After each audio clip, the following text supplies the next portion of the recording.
8:23 a.m. It all started with a simple request from my wife. My boot camp partition got messed up after the update. Can you fix it for me? I'm going for a run and we'll be back soon. I nodded without a second thought. 8 years of marriage and I had always been the one fixing the small things around the house, from leaky pipes, squeaky hinges, to technical glitches in Eva's MacBook. But I didn't expect that what I was about to fix today wouldn't be software. It would be my entire marriage. I'm not the curious type. I've never opened Eva's phone, emails, or messages. She has her own space, and I trust her. But as I was rebooting her computer after a series of troubleshooting steps, a familiar ping from Outlook popped up in the top right corner of the screen, accompanied by a chilling subject line. Final divorce strategy, attached documents. I froze. My hand stopped midair, the cursor hovering over the notification. I should have closed it. I should have pretended I never saw it. But there are moments when you know, just one click, and your life will never be the same again. I clicked. The sender was Patricia Weiss Esquire, a lawyer. The email read, Eva, I've received the account statements. The total amount is currently $156,000, accumulated over 6 years without your husband's knowledge. The way you've transferred $500 each week from the joint account to your personal account has been discreet, and as discussed, we will finalize the withdrawal strategy on May 15th. Everything seems legally sound based on the financial structure you provided. Beneath that was Eva's email, each word like a knife to my heart. I've been transferring $500 a week from the joint account, funded by his inheritance, into a savings account at First Republic. No one knows. 6 years. Enough for me to accumulate $156,000. It's more than enough to leave and start a new life, without that pathetic failure of a man anymore. Pathetic failure. She called me a pathetic failure. The man she had spent 8 years with, the man who woke up early every morning to make her coffee, the man who put all the inheritance money from my grandfather into a joint account for her to manage. I don't know how long I sat frozen in front of the screen. My hands were ice cold. My throat was dry. The attached reports, PDF bank statements from an account I never knew existed, kept popping up like charges in a case against me. It was all systematic. Transfers every Tuesday, right when I was usually busy with meetings and didn't check the account. A clever theft, stretched over 6 years. Eva came back after her run. Sweat beaded on her temples, a bright smile on her face. She leaned down and kissed my cheek, thanking me for fixing the computer. I smiled, a smile colder than anything I was feeling inside. The computer's fine now. I fixed it. You're so good, she said. Do you want me to make some buttered toast? Sounds great, I replied, my voice unusually calm. From that moment on, I lived like two different people. One was the attentive husband, still making coffee for my wife every morning, having dinner together, watching Netflix, and sharing the little things of everyday life. The other was the man carefully gathering evidence, building a plan to destroy the woman who had been silently stabbing me every week for 6 years. I took screenshots of the emails, sent them to my private account, downloaded the bank statements to my personal hard drive, marked the email as unread, restarted the computer as if nothing had ever happened. The next day, I quietly retrieved the bank statements from our joint account. Everything matched perfectly. Eva had taken $156,000, every penny, from my grandfather's inheritance. Money that was meant for the dream house, for our children's future, or for peaceful retirement years. I didn't cry, I didn't yell, I didn't smash anything. I just sat there holding the cup of coffee she just handed me and made a plan. I knew I couldn't confront her yet, not until I had protected what was left. I called Gunnar, my best friend from college. He swore he would help me see this through to the end. The next day, I opened Eva's wallet while she was in the shower. I found her First Republic bank card. I took a picture. I checked her phone, something I'd never done in 8 years, using my fingerprint that had already been saved. The banking app confirmed everything the email had said was true. 6 years, $156,000. No explanation, just a fake smile and calling me a failure. I didn't know where this journey would take me, but I knew one thing. I wasn't going to let her leave the way she had planned. Not quietly, not gently. No one can prepare for the moment they realize the person they trusted most is the sweetest betrayer of all. I thought I was a strong, rational man, even convinced I was the sane one in the marriage. But that Saturday morning, when I saw the email with the subject, Final Divorce Strategy, and read the line, I've been transferring $500 a week from my husband's inheritance. I knew everything I had built had quietly burned to the ground. I didn't yell. I didn't smash anything. I didn't cry. The only thing I did was smile, a smile so cold it sent chills down my spine, as if my soul had stepped out of my body and was watching me fall apart. Eva called her actions, setting up a strong starting position.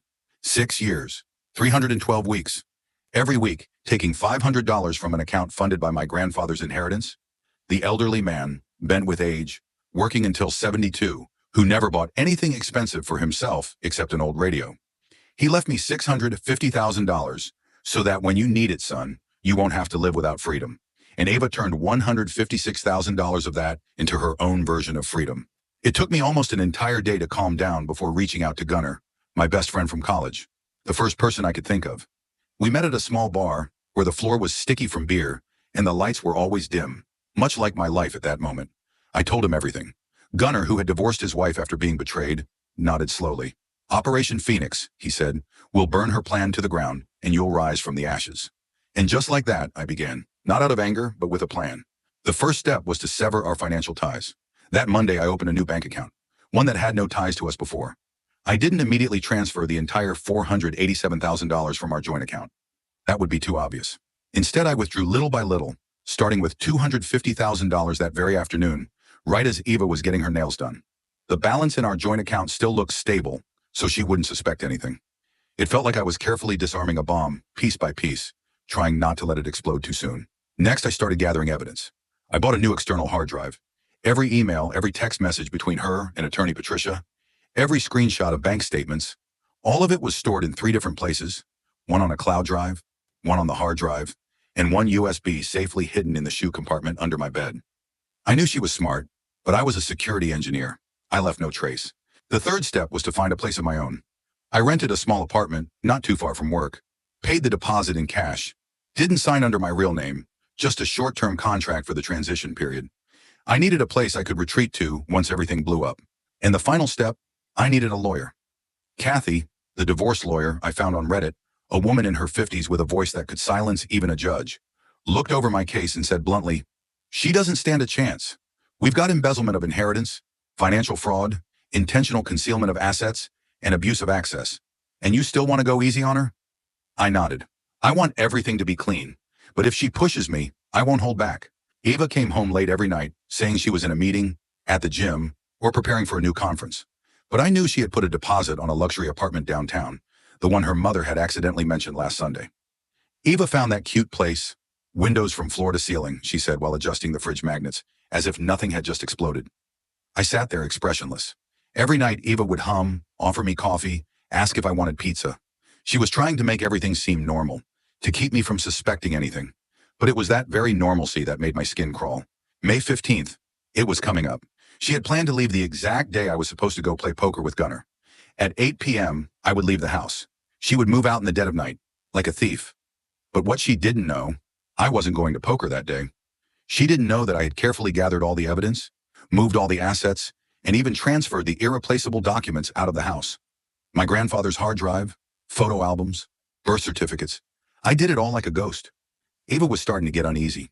Maybe it was her intuition, or maybe it was because of the computer issues lately that made her check her phone more often, more cautiously. But it wasn't enough. She still thought her plan was intact. She still thought she would quietly leave with $156,000, a new apartment, and not have to say a word to me. But I was here, and I was waiting. Operation Phoenix was in its final stage. That morning, everything was eerily quiet. No wind, no rain. The sun rose slowly, as if even it was hesitant about the day ahead, the day I had been waiting for over a month. My Fitbit on my wrist showed 5:32 a.m. I hadn't really slept through the night. My mind was as taut as a bowstring, not because I was scared, but because I couldn't afford to make a mistake. Eva was still asleep, her face looking unnaturally peaceful. The woman who had stolen $156,000 from my grandfather's inheritance, the one who had called me a pathetic failure in an email to her lawyer, was peacefully sleeping, thinking today would be the start of the new life she had secretly been planning for 6 years. But what she didn't know was that I had a plan too. And today, May 15th, was my day. I made coffee, just like every day, as if nothing was about to happen. Eva came downstairs at 7:15 a.m., her hair a little messy, her white silk nightgown draped gently over her shoulders. She glanced at me and smiled. "You're up early. What's going on?" I smiled, took a sip of my coffee, and shook my head. "Nothing. Just thinking about tonight's poker game." She looked relieved, then started rambling on about the weather, TikTok, the strange noise the garbage disposal was making, the little things in life that she pretended to still care about. She kissed me on the cheek before leaving at 8:03 a.m., saying she had some errands to run. Thanks to the GPS tracker I secretly installed in her phone, I saw Eva head straight to her new apartment, the place where she planned to start her life without me, and that gave me the time I needed. I opened my banking app. There was still $7,000 in our joint account, the remainder of my last paycheck. I transferred the entire amount to my separate account. It was legal because it was my money. I left a small amount from Eva's account. I didn't touch a single penny that wasn't mine, just enough so she wouldn't immediately notice the difference. I drove to the bank branch. Trevor, the manager, seemed incredibly uncomfortable when I presented the issue. I handed him the bank statement, the email, the screenshots of the transactions, and the plan Eva had outlined. Although he couldn't freeze the account without Eva's signature, I requested, and was granted, that any withdrawals over $1,000 require both parties' approval. That was enough to stop her from draining the account once she realized the storm was coming. Gunnar had sent me a text. "Today's the day. Burn it all, my friend." I smiled, not the kind of relieved smile, but the kind of smile from a soldier who had prepared everything for the final battle. At 3:30 p.m., according to GPS, Eva was leaving the mall, probably shopping for the new home she thought she would have. I got home first. I sat right at the kitchen table where everything had started. In front of me was a manila folder. Inside was the entire truth. Screenshots of the email she sent to her lawyer, calling me a pathetic failure. The secret bank statement showing the $156,000. Text from Eva to her friend, LLA. Documents regarding the deposit for the upscale apartment. Our marriage papers. And finally, the divorce papers. The door opened. 4:03 p.m. Eva walked in, holding a Target bag and a Starbucks cup. She froze when she saw me waiting. "Hey, why are you home so early?" She tried to keep her voice casual. "Poker tonight. I just wanted to prepare a little," I replied, my eyes not leaving hers. She set the bags down, took out a pastry, and gently asked, "Do you want some?" "No thanks. I've already eaten." I pushed the folder towards her. "How's the apartment looking?" She froze. Her expression changed in an instant, from surprise to panic, then feigned calmness. "What apartment?" Eva asked, her voice slightly shaking. "The one with the $155,000 deposit. The one you were planning to move into tomorrow, while I'm at poker." Silence filled the room. The ticking of the clock counted down to the moment of reckoning. "I can explain," Eva whispered. I said nothing. I simply opened each page of the folder, each transaction, each message, everything marked and printed in color. She started crying. At first it was fake tears, then came the sobs. Mascara smudged all over her cheeks. "Why did you do it?" I asked. "Why use your own father's money to build a life that I wasn't even invited to?" She didn't answer. She just sobbed and repeated, "I'm sorry." I don't remember exactly when her tears stopped. All I know is that, at the moment I stood up and pushed the divorce papers closer to her eyes, the world around me seemed to go eerily silent. Eva shakily opened the folder. She wasn't lying anymore. No more excuses. It was just a slow, bitter collapse from the inside. "How long have you known?" she asked, her voice rasping through clenched teeth. I sat back down, crossed my arms, my eyes calm. "Since the day you gave me your laptop to fix the partition issue." In that moment, something in Eva's eyes shattered. Maybe it was arrogance. Maybe it was regret. But not love. Because if there had been love, it wouldn't have died 6 years ago when she started withdrawing $500 every week from my account, from the memory of my grandfather, from the future we were supposed to build together. "What are you going to do to me?" Eva asked next, her voice finally small. I answered clearly, "Nothing. You've already done everything yourself." I told her every step of the plan, how I'd protected the remaining money, spoken to a lawyer, rented a new place, moved my belongings, and collected all the evidence. I told her I knew about the apartment, about the man named Clifford, about all the lies during the business trips on the weekends. And I ended with the words that made her collapse. "You have 10 days to leave this house. I won't sue you. I don't want to drag out the punishment, but I will never forgive you for this." She broke down. She collapsed onto the table. Her shoulders shook with each sob, but I felt nothing. No anger, no hatred, just an eerie emptiness, as if my heart had already been pulled out by my own hands. 3 weeks later, Eva left. She didn't leave much behind, just a short handwritten note and a familiar scent of her perfume lingering in the old bedroom. I sold the house, moved into my new apartment, small and simple, but it was mine. I used the money from selling the old place to open a trust account for the future. I changed all the passwords, transferred all assets into my name. I owed Eva nothing anymore. As for Eva, she's living alone in the apartment she planned to use for her rebirth. Clifford? I'm not sure he's even still part of her life, or if he ran off as soon as she lost her financial support. Friends? Most of them stayed silent after learning the truth. And finally, the numbers. The amount she stole, $156,000. The amount I managed to hold on to from my inheritance, $487,000. The number of years I was deceived, 6. The number of days it took me to stand up and rebuild from scratch, 30. Today I sit here alone, feeling neither sadness nor anger, just peace. On the wall there's a photo of my grandfather, The man who taught me that honesty can't be bought with money, but it can make a lifetime as solid as a rock. Eva destroyed everything, but I'll rebuild, stronger, clearer, and this time for myself. What do you think about this story? Feel free to leave a comment, share your thoughts, perspectives, or similar stories you've witnessed. If you found this story compelling, share it. And don't forget to subscribe to the channel so you don't miss the next chapters in other stories, where the truth and justice will always be exposed, no matter how deeply it's buried. I'll see you in the next story. My voice will always be here to bring you back to the truths that have been buried. Thank you for listening to my story.